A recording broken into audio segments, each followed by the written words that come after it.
At 79, Barry Gibb finally tells the truth about Robin Gibb, September 1st, 1946. A child is born on the Isle of Man who would help define the sound of modern music. Barry Allen Crompton Gibb, the eldest of what would become the legendary Bee Gees. But this isn't just a story about fame, disco anthems, or record-breaking hits. This is a story about brotherhood, rivalry, love, and the truths that take a lifetime to speak aloud. At 79 years old, Barry Gibb has finally opened up about the brother who stood beside him through decades of triumphs and tensions. Today we explore the real story behind Barry and Robin Gibb. The Gibb family was steeped in music from the beginning.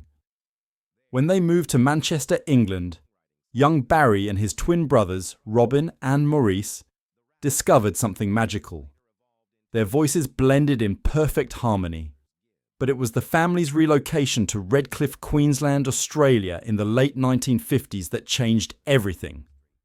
There, performing as the Rattlesnakes before becoming the Bee Gees, the brothers caught the attention of the music industry. By 1967, they were back in England, and the world was about to meet them.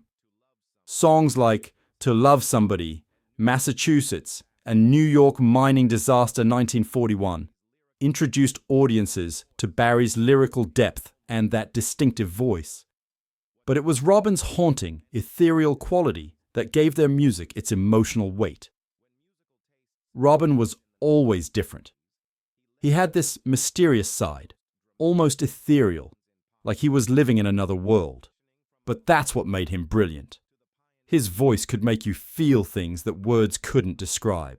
When the 1970s arrived, the Gibb brothers faced a choice: evolve or fade away. Barry led them through one of the most dramatic reinventions in pop history. The result? The Saturday Night Fever soundtrack of 1977. Barry's falsetto became the voice of an era. The soundtrack became one of the best-selling albums of all time. But success at this magnitude came with pressure, ego clashes, and creative tensions that would test the bonds of brotherhood. Beyond the Bee Gees, Barry proved his genius by writing and producing for other legends: Barbra Streisand, Diana Ross, Kenny Rogers, and Dolly Parton. Few artists have achieved such sustained excellence across multiple decades. But behind the glittering success, there were cracks in the foundation. Barry and Robin were opposites. Barry, the grounded leader. Robin, the dreamer, poetic and unpredictable. This dynamic fueled both their greatest music and their deepest conflicts. We had fights that could last for days. Sometimes it wasn't even about the music. It was about who was right, who was being heard. We were three brothers with three very strong opinions. During the height of their fame, these creative differences often strained their relationship. There were periods when the brothers didn't speak, when Robin went his own way and Barry went his. There were times when we didn't speak. Robin went his way, I went mine, and Maurice was always the peacemaker in between. I think we hurt each other without meaning to, but deep down there was always love, even when we couldn't say it. Despite their disagreements, Barry never doubted Robin's talent. Robin's haunting voice brought emotional depth to their ballads, turning simple lyrics into timeless pieces of art. But fame, as Barry would later reveal, can test even the strongest family ties. Years passed with unspoken tension and buried emotions. The brothers achieved everything they dreamed of, yet something essential remained unsaid between them. January 12, 2003. Maurice Gibb, the peacemaker, the middle brother, passed away unexpectedly at age 53. For Barry and Robin, it was a devastating wake-up call. When Mo died, it broke something inside both of us. We realized how much time we had wasted fighting over things that didn't matter. Maurice's death brought Barry and Robin briefly closer, forcing them to confront years of unspoken words. But time was running out faster than they knew. In 2012, Robin was hospitalized, his health deteriorating. Barry visited him, And in those final days, something profound happened between the brothers. I remember visiting him in the hospital. He was so frail, but his spirit was still there. He smiled and said, "We did it, didn't we, Baz? That's when it hit me. All the music, all the years, everything we went through, it was all worth it because we did it together." Barry paused in his interview, tears welling in his eyes. That moment became a kind of peace between them, a closing of the circle that began in their childhood on the Isle of Man.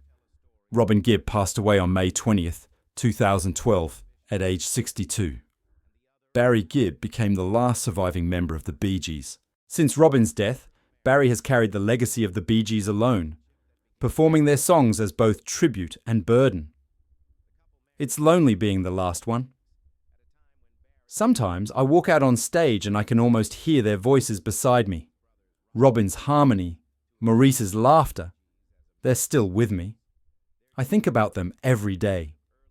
In his Miami home, surrounded by old photographs and records, Barry reflects not on the fame, but on the brotherhood, the laughter, the shared dreams, and the love that survived even the darkest moments. He's been sustained through it all by his wife Linda Gray, whom he married in 1970.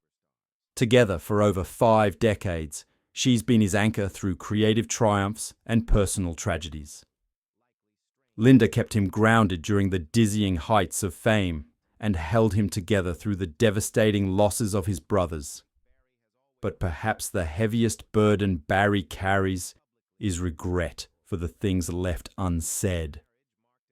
If I could go back, I'd tell Robin how proud I was of him. We were young and foolish, too caught up in trying to be the best. But I see now that Robin was irreplaceable. There will never be another voice like his. In 2018, Barry Gibb was knighted by Queen Elizabeth II for his services to music and charity, becoming Sir Barry Gibb. It was recognition not just of his immense contributions to the arts, but of a life dedicated to his craft. In 2020, he released Greenfields, a country duets album featuring artists like Dolly Parton and Alison Krauss, reimagining Bee Gees classics. The music continues, but now with the weight of memory and tribute. Today, when Barry performs songs from their legendary catalogue, he feels his brothers singing with him. The Bee Gees will always be 3. No matter what happens, Robin and Maurice are part of me. We'll always be together in the music, in the memories, in the hearts of those who still listen. In telling his truth, Barry Gibb has given fans a glimpse into the emotional core of the Bee Gees, a story not just of fame and music, but of family, forgiveness, and everlasting love. His words remind us that even in the face of loss, the harmony of brotherhood never truly fades. Robin wasn't just my brother. He was my other half. And I'll spend the rest of my life keeping his voice alive. Barry Gibb at 79, the last Bee Gee, the keeper of the flame, finally at peace with the truth he shared about the brother he loved, lost, and will never stop honouring.